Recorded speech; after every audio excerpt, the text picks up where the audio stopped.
الإسلام di bumi. كل يوم يدخله 70,000 ملك يصلون فيه ثم يخرجون ولا يعودون إليه. كل يوم 70,000 ملك جديد. فكم عدد الملائكة؟ كبير جدا جدا جدا، أكثر من حبات الرمل وقطرات المطر. يدخلون ويصلون ويخرجون. Nah, setiap hari Baitul Ma'mur ini didatangi oleh para malaikat yang jumlahnya mereka itu 70.000 setiap hari. Masuk, sholat, keluar. Kemudian besoknya lagi datang lagi 70.000 malaikat, ya, masuk, sholat, keluar. Tiap hari gantian. Jadi yang mereka sudah masuk datang lagi, didatangi oleh kelompok selanjutnya. Jadi jumlah malaikat itu sangat banyak sekali, ya, lebih banyak dari bintang-bintang di langit, lebih banyak di kerikil-kerikil di daratan, banyak sekali jumlah malaikat itu, tidak terhitung. ورأى سدرة المنتهى شجرة عظيمة من السدر أصلها في السماء السادسة وفرعها في السماء السابعة فيها من الحسن والبهاء ما لا يصفه أحد من خلق الله عز وجل يغشاها فراش من ذهب. Kemudian setelah itu beliau melihat Sidratil Muntaha, sebuah pohon yang sangat indah, sangat luar biasa, sangat besar sekali, yang bawahnya itu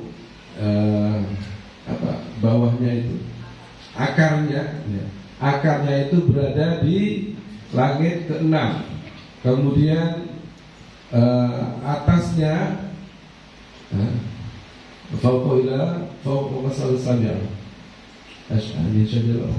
أصلها في السادسة وفرعها في السابعة ورأها في السابعة. Jadi atasnya dan cabang-cabangnya ini berada di atas langit ke-7, dan beliau Rasulullah SAW melihatnya ketika di langit ke-7. ورأى عجائب كثيرة في العالم العلوي. Dan beliau masih banyak keajaiban-keajaiban yang luar biasa di alam atasan. ودخل النبي الجنة. Kemudian Nabi juga masuk ke dalam surga. ورأى بعض ما أعد الله من نعيم لأهل الجنة في الجنة. Dan beliau dalam surga ini melihat sesuatu yang telah dijanjikan Allah terhadap penduduk surga. رأى الحور العين. Melihat bidadari, الولدان المخلدين. melihat anak-anak yang abadi. رأى من أشجار الجنة. Melihat pohon-pohon surga, أنهار الجنة. sungai-sungai surga, تراب الجنة. ya, tanah-tanah surga, قصور الجنة. istana-istana di surga, طيور الجنة. burung-burung surga. رأى أشياء كثيرة في الجنة مما أعد الله للمؤمنين من نعيم فيها. Banyak hal yang beliau lihat di surga yang Allah janjikan untuk orang-orang mukmin yang beramal soleh di dunia. والجنة فوق السماء السابعة بمسافة بعيدة منفصلة عنها. Dan surga ini berada di atas langit ke-7 yang sangat jauh, ya, terpisah dari langit ke-7. والجنة هي جنان كثيرة. الجنة جنان كثيرة. Surga itu tingkatannya banyak. درجات متعددة. Jadi tingkatannya banyak.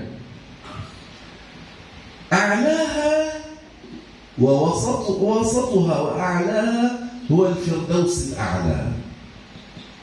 Derajat surga yang paling tinggi disebut dengan awsatuha wa a'laha. Yang paling separuhnya, setengahnya, dan yang paling tinggi adalah al-firdausil a'la. اللهم ارزقنا دخول الفردوس الأعلى. Semoga kita bisa masuk ke firdausil a'la semuanya. وسقفها عرش الرحمن. Nah, atapnya surga ini adalah arsy-Nya Allah. رأى العرش beliau melihat arsh, وهو أكبر جسم خلقه الله تعالى هو العرش من حيث المساحة والمقدار. jadi arsh ini adalah makhluk Allah yang paling besar, bentuknya, luasnya, ini arsh. له 4 قوائم. Arsh ini punya 4 penyangga. الآن يحمله 4 من الملائكة الكرام. Sekarang ini arsh ini dipanggul oleh 4 malaikat yang mulia. يوم القيامة يكونون 8. Adapun nanti pada hari kiamat, maka arsh ini dipanggul oleh 8 malaikat. النبي أذن له أن يتكلم عن ملك عظيم من ملائكة حملة العرش، قال ما بين شحمة أذنه، هذه شحمة الأذن، إلى عاتقه، هنا العاتق، مسيرة 700 عام بخفقان الطير المسرع. Dalam peristiwa ini, Kanjeng Nabi diberikan izin untuk bincang-bincang ya dengan salah satu malaikat yang penjaga arsy ini, wawancara. Ya. Jadi nanya malaikat Jibril, Rasulullah ini bertanya terhadap malaikat ini. Malaikat ini kemudian menceritakan bahwa malaikat yang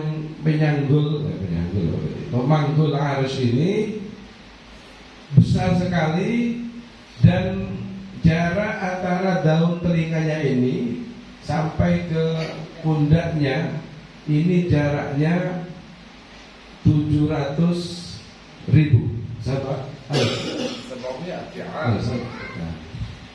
700 tahun. Ya, jaraknya 700 tahun dengan kecepatan burung yang paling cepat. Jaraknya, ya. Gimana besarnya malaikat ini? Jadi antara daun telinganya sampai pundaknya ini jaraknya itu 700 tahun. ليس معنى ذلك أن هذه المسافة بهذا البعد وهذه المسافة البعيدة وسائر جسده صغير، لا، إنما النسبة ما بين شحمة الأذن والعاتق قد تكون قليلة صغيرة بالنسبة لسائر الجسد. هكذا كانت ما بين شحمة أذنه وعاتقه، فكيف بسائر جسده؟ قيل بأن كتفه كان عند العرش وقدمه عند الفرش.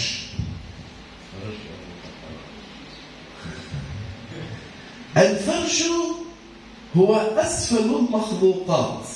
نحن على الأرض الأولى، تحتنا يوجد أرض ثانية، تحتها أرض ثالثة إلى السابعة، ثم جهنم تحت الأرض السابعة بمسافة بعيدة منفصلة عنها. تحت جهنم هو الفرش. فكما أن العرش هو الأعلى في جهة فوق، فالفرش هو الأسفل في جهة تحت. فكتفه عند العرش وقدمه عند الفرش. الأرض كلها كم هي كبيرة؟ كحبة رمل بالنسبة إليه. Allah. Jadi malaikat itu besar sekali bentuknya, nih. Kalau tadi itu antara telinganya, ya daun telinga dengan pundaknya tadi 700 tahun jaraknya itu. Ya. Bagaimana dengan besarnya badannya? Ya. Ada yang mengatakan bahwa kakinya itu, ya, tempat pijakan kakinya malaikat ini itu di namanya warsh, ya. Farsh, ya. Itu farsh. Farsh itu masih di bawah bumi ke-7. Jadi bumi ini masih ada 7 tingkat, ya. Di bawah bumi itu masih ada jarak lagi. Di bawahnya ini paling pol di bawah itu namanya farsh. Jadi kakinya malaikat itu berada di sana. Ya. Kalau malaikat gedenya kayak gitu, maka bumi ini bagi malaikat itu seperti apa? Ya, seperti titik ini. Ya. seperti kerikil mungkin itu ya. Bumi ini bagi malaikat besar setelah malaikat. ورأى جبريل عليه السلام على صورته الحقيقية للمرة الثانية. Kemudian juga Rasulullah pada peristiwa Mi'raj ini melihat Jibril yang kedua kalinya dalam bentuknya yang asli. في المرة الأولى رآه بأجياد قرب مكة، الثانية عند سدرة المنتهى، وهذا معنى قوله تعالى: ولقد رآه نزلة أخرى عند سدرة المنتهى عندها جنة المأوى.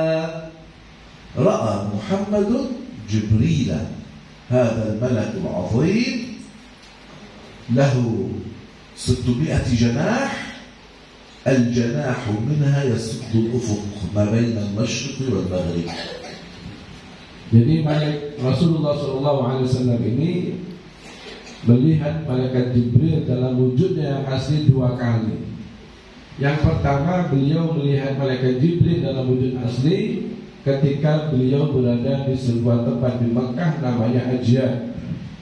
Kemudian yang kedua kalinya beliau melihatnya ketika di Sidratil Muntaha. Ya. Inilah yang dimaksudkan dalam firman Allah Subhanahu wa taala, wa laqad ra'ahu nazlatan ukhra 'inda Sidratil Muntaha. Sungguh Rasulullah SAW telah melihat Jibril kedua kalinya di Sidratil Muntaha. Sampai ayat tadi yang dibacakan Syekh. Yang penting yang ini. Nah, ورأى عجائب أخرى كثيرة. kemudian beliau melihat keajaiban-keajaiban yang lain yang banyak sekali. وصل إلى مكان في العلو يسمع فيه صريف أقلام الملائكة التي تستنسخ في صحفها من اللوح المحفوظ. Kemudian di sana beliau melihat di sebuah tempat yang sangat tinggi, mendengar suara pulpennya malaikat. Suara pulpennya malaikat yang mengutip, ya, memindah catatan dari Allahul Mahfuz. فما المقصود بالإسراء والمعراج؟ Lalu sebenarnya apa sih tujuan maksudnya Rasulullah SAW ini di Isra dan Mi'rajnya? أهل السنة يقولون كلاما موافقا للقرآن في ذلك. Ahlu Sunnah mengatakan perkataan yang sesuai dengan Al-Quran dalam masalah ini.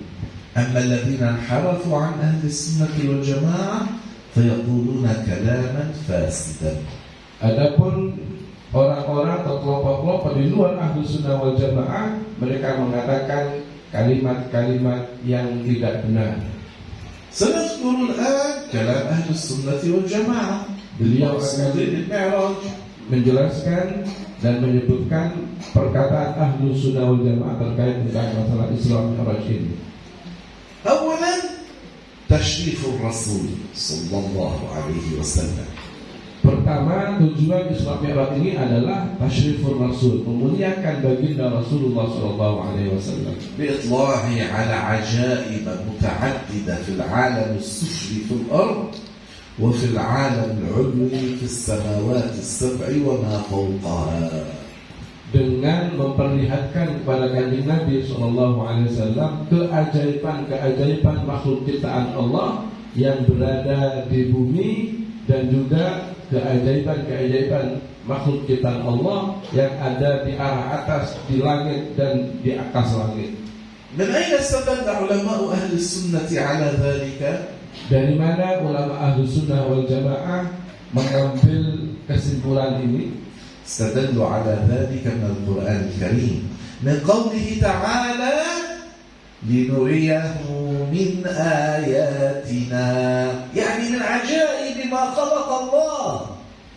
Jadi mereka mengambil dalil dari firman Allah Subhanahu wa taala, linuriyahu min ayatina. Kata Allah, untuk kami tampakkan kepadanya tanda-tanda kekuasaan kami. Ya, tanda-tanda kekuasaan Allah. ولبيان رفعة درجته حيث إنه حصل معه ما لم يحصل مع نبي قط. Yang kedua itu untuk menunjukkan akan ketinggian derajat baginda Rasulullah SAW, di mana peristiwa Isra Mi'raj ini belum pernah dilakukan oleh para nabi dan rasul sebelumnya. فهو سيد الخلق أفضل خلق الله على الإطلاق. Maka Nabi Muhammad adalah Sayyidul Khalqi, pemimpin seluruh makhluk, wa afdalul khalqi, dan makhluk yang paling mulia. هذا هو المراد من الإسراء والمعراج. Inilah maksud dan tujuan di Isra dan Mi'rajnya baginda Rasulullah أما SAW. الذين انحرفوا عن أهل السنة والجماعة فيقولون كلاما فاسدا، تكذيب للقرآن، تكذيب للنبي، تكذيب لأهل السنة والجماعة، تكذيب للدين، كفر، ضلال والعياذ بالله تعالى. فيقولون وينسبون إلى أن النبي محمد المراد من معراجه هو وصول النبي محمد إلى مكان ينتهي إليه فيه وجود الله والعياذ بالله تعالى من الكفر والضلال.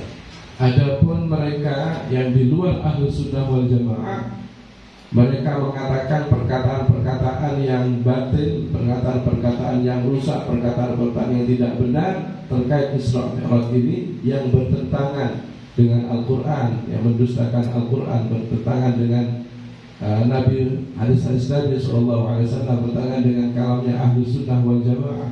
Dan perkataan ini merupakan perkataan yang kufur, perkataan yang sesat. Ya, mereka mengatakan di mana? Kata mereka, tujuan daripada Isra Mi'raj ini adalah agar Rasulullah SAW bisa bertemu dengan Allah, bisa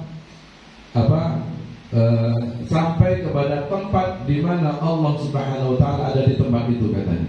Ini merupakan perkataan yang menyimpang, perkataan yang tidak sesuai dengan Al-Qur'an, Sunnah, dan perkataan Ahlu Sunnah wal Jamaah.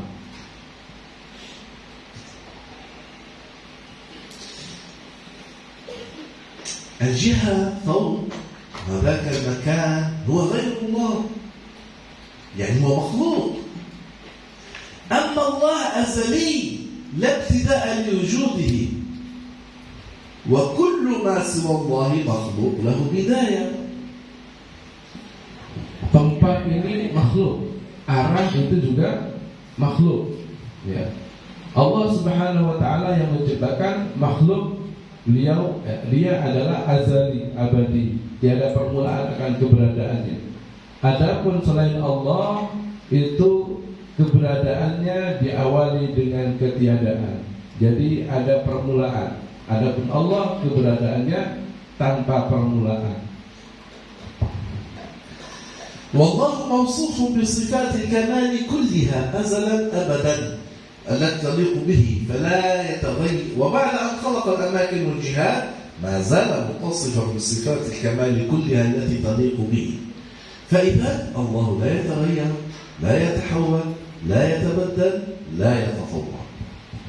Adapun Allah Subhanahu wa taala disifati dengan sifat-sifat kesempurnaan yang layak baginya, azalan wa abadan.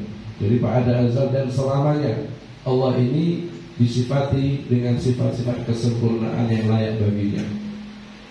Dan sifat-sifat Allah ini tidak berubah. Sifat kesempurnaan Allah tidak berubah. Sebelum Allah menciptakan makhluk, maka Allah sifat-sifatnya sempurna. Setelah Allah menciptakan makhluk, maka tidak berubah. Sifat-sifat Allah tetap sempurna. فالله لا يتغير، نحن المخلوقات نتغير، كنا صغارا فكبرنا، كنا لا نعلم شيئا فصرنا نعرف بعض الأشياء. أما الله سبحانه وتعالى وصف نفسه في القرآن الكريم بأنه ليس كمثله شيء. Jadi Allah tidak berubah. Yang berubah itu kita. Ya. Allah tidak berubah sifatnya, tidak berubah zatnya. Ya, Allah tidak berubah. Yang berubah itu kita. Kita asalnya ini tidak ada, kemudian ada. Asalnya kita tidak tahu apa-apa, kemudian kita setelah itu baru tahu apa-apa. Adapun Allah Subhanahu wa taala maka Dia tidak berubah, Dia tidak menyerupai dengan sesuatu apapun daripada makhluknya. Laisa kamitslihi syai'. نحن مخلوقات في أماكن وجهات، أما الله سبحانه وتعالى ولم يكن له كفوا أحد، ليس له ند، ليس له مثيل، ليس لله شبيه، ليس كمثله شيء. فنحن موجودون في أماكن وجهات، وأما الله موجود بلا مكان ولا جهة. Kita makhluk ini pasti berada di sebuah tempat dan arah. Adapun Allah Subhanahu wa taala tidak sama dengan makhluknya. Walam yakul lahu kufuwan ahad. Allah berarti tidak serupa dengan makhluknya sama sekali.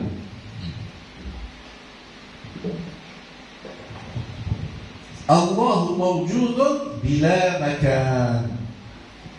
Jadi Allah Subhanahu wa taala ada tanpa tempat. Mari kita ucapkan bersama-sama, Allah mawjudun bila makan. Allah mawjudun bila makan. Tidur. Tiga namun Tidur katanya kalian ini. Allah mawjudun bila makan.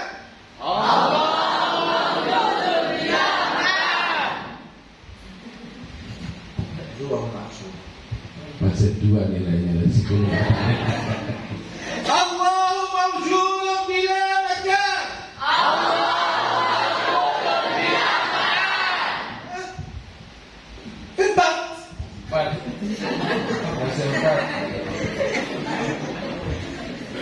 هذه عقيدة أهل السنة والجماعة، عقيدة الأنبياء، أن المكان وهو غير الله مخلوق، أما الله موجود قبل الأماكن والجهات، وبعد أن خلقها الله لا يحتاج إليها، قيامه بنفسه، قامه بنفسه، لا يحتاج إلى غيره، وكل شيء يحتاج إليه جل وعلا. Inilah akidah Ahlus Sunnah wal Jamaah, bahwasanya Allah Subhanahu wa taala tidak menyerupai makhluknya, bahwasanya Allah Subhanahu wa taala tidak butuh kepada makhluknya, ada tanpa tempat, tanpa arah. Inilah sifat Allah, bahwa Allah itu qiyamu bi nafsi. Artinya bahwasanya Allah itu tidak butuh kepada makhluknya dan semua makhluknya membutuhkan kepadanya.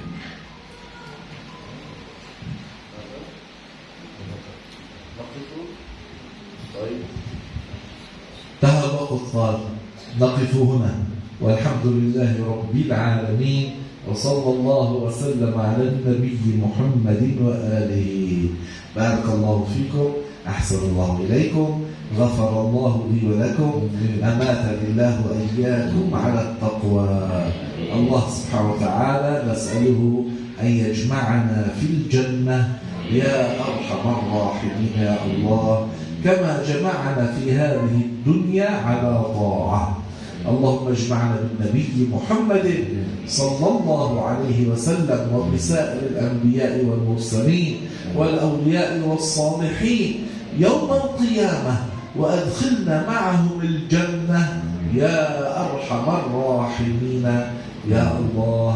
اللهم علمنا ما ينفعنا وانفعنا بما علمتنا وزدنا علما. ربنا آتنا في الدنيا حسنة وفي الآخرة حسنة وقنا عذاب النار.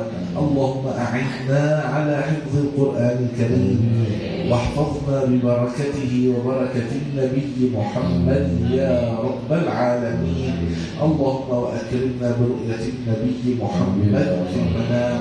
اللهم اغفر لأصحاب الحقوق علينا، اللهم اغفر لمشايخنا، اللهم اغفر لأهالينا وإخواننا الذين سبقونا بالإيمان، اللهم اغفر لأرحامنا المسلمين، اللهم اغفر لكل من سألنا وطلب منا الدعاء من المسلمين، وآتهم سؤلهم من الخير، واجمعنا وإياهم في الفردوس الأعلى. اللهم واغفر للمؤمنين والمؤمنات الأحياء منهم والأموات وآخر دعوانا الحمد لله رب العالمين وصلى الله وسلم على النبي محمد وآله اللهم وتقبل منا بسر سورة الفاتحة.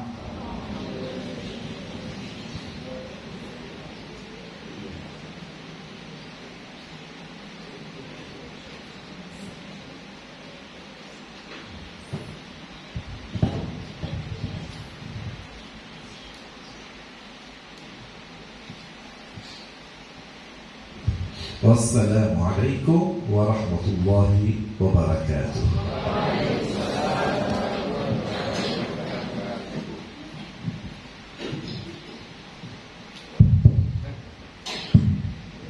جزاكم الله عنا خيرا ووفقنا الله لما يحبه ويرضاه. أخيرا والعفو منكم والسلام عليكم ورحمة الله وبركاته.